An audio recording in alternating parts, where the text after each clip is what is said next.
আসসালামু আলাইকুম সবাইকে। আশা করছি সবাই ভালো আছেন এবং সুস্থ আছেন। চলে আসলাম নতুন একটা ভিডিও নিয়ে।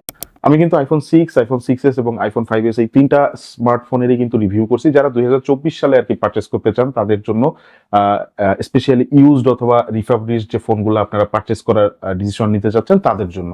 তো আমার কাছে মনে হইলো যেটা আইফোন 6 এবং 6s এই ২ টা স্মার্টফোনের ভিতরে আপনাদের একটু কনফিউশন মনে হইতে পারে যে ২০২৪ সালে এসে আইফোন 6 অথবা 6s এই ২ টার ভিতরে কোনটা কিনলে আসলে বেটার হবে। তো এই ভিডিওটা শেষ পর্যন্ত দেখলে আপনারা পুরাটা ক্লিয়ার হয়ে যাইতে পারবেন। আজকের ভিডিওটা শুরু করব। শুরু করার আগে আপনাদেরকে একটু বলে দিই আমাদের এই ভিডিওটার স্পন্সর দরকার থেকে আপনারা যে কোনো ধরনের used device, used iPhone, used smartphone অথবা ইউজড ট্যাবলেট এই ধরনের ডিভাইসগুলো আপনারা অ্যাভেলেবল পেয়ে যাবেন। তাদের সাথে যোগাযোগ করার লিংক আমি এই ভিডিও ডেসক্রিপশন বক্সে দিয়ে রাখতেছি, সেখান থেকে চেক আউট করতে পারেন। শুরুতেই আমি এই দুইটা ফোনের ডিসপ্লে নিয়ে একটু কথা বলবো। আইফোন 6 এবং 6s দুইটাতেই আপনারা এখন বর্তমানে কোনো অরিজিনাল ডিসপ্লে পাবেন না। মানে অরিজিনাল সেই 2015-16 সালের দিকে যে আইফোন 6 অথবা 6s লঞ্চ হয়েছিল সেই সময় যে ডিসপ্লেটা ছিল সেই ডিসপ্লেটা আপনারা এখন পাবেন না।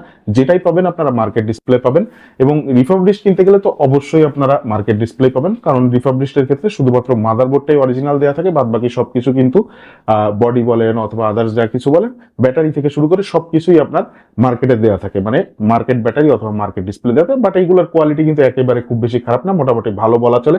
সুতরাং ডিসপ্লের ক্ষেত্রে পার্থক্য করার মতন সেরকম কোনো কিছু এখানে থাকতেছে না।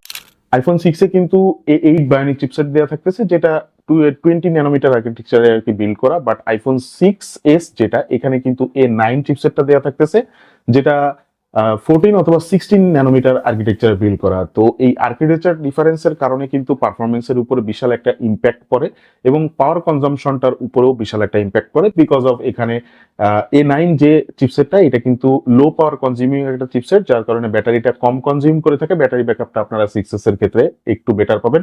বাট এখানে আবার কাহিনী থাকতেছে, সেটা হচ্ছে যে আইফোন 6s এ 1715 মিলিঅ্যাম্পের ব্যাটারি দেওয়া থাকতেছে আর আইফোন 6 এ 1810 মিলিঅ্যাম্পের ব্যাটারি দেওয়া থাকতেছে।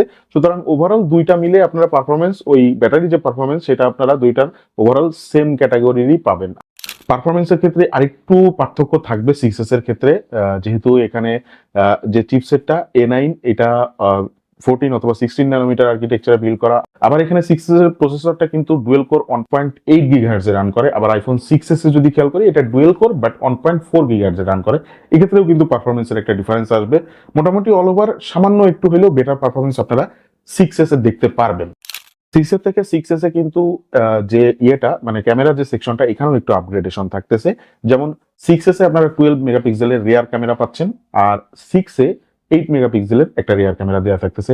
আইফোনের ক্যামেরার যে রিয়ার ক্যামেরার স্পেশালি যে হোয়াইট ব্যালেন্স অথবা এক্সপোজার কন্ট্রোল এগুলো কিন্তু এখনো পর্যন্ত অসাধারণ বলতে গেলে।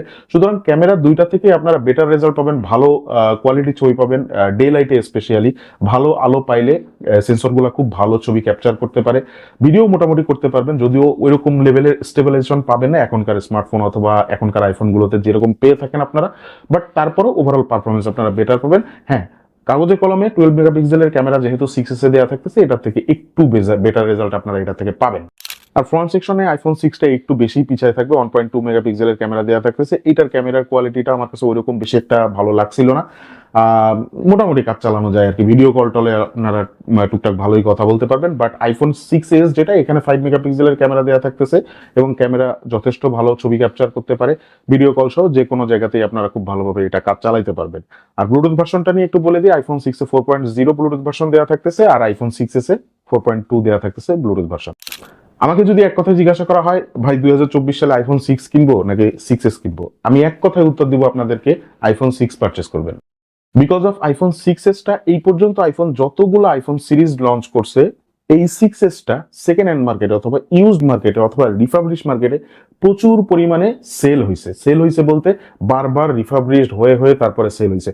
মানে এইটার যে মাদারবোর্ডের কোয়ালিটি, 6 এর যে মাদারবোর্ডের কোয়ালিটি সেটার থেকে তুলনামূলকভাবে একটু কম বেটার পাবেন। বিকজ অফ এই 6s টা বারবার সেল হয়েছে, আপনি কিনতেছেন, ব্যবহার করতেছেন, আপনি সেল দিচ্ছেন, সে আবার আরেকজনের কাছে সেল দিচ্ছে, আবার এটা আবার এটা দেখা যাচ্ছে যে কোনো এক রিটেইলার সে মাদারবোর্ডটা নিয়ে শুধুমাত্র বডি টডি ক্যাচিং ট্যাচিং এগুলো চেঞ্জ করে আবার সে সেল করতেছে, নতুন ব্যাটারি লাগায় অথবা নতুন ডিসপ্লে লাগে, এইভাবেই কিন্তু এটা রিসাইকেল হচ্ছে বারবার। তো আইফোন 6s এর ক্ষেত্রে এই রিসাইক্লিংটা কিন্তু বারবার হয়েছে এবং অনেকবার হয়েছে।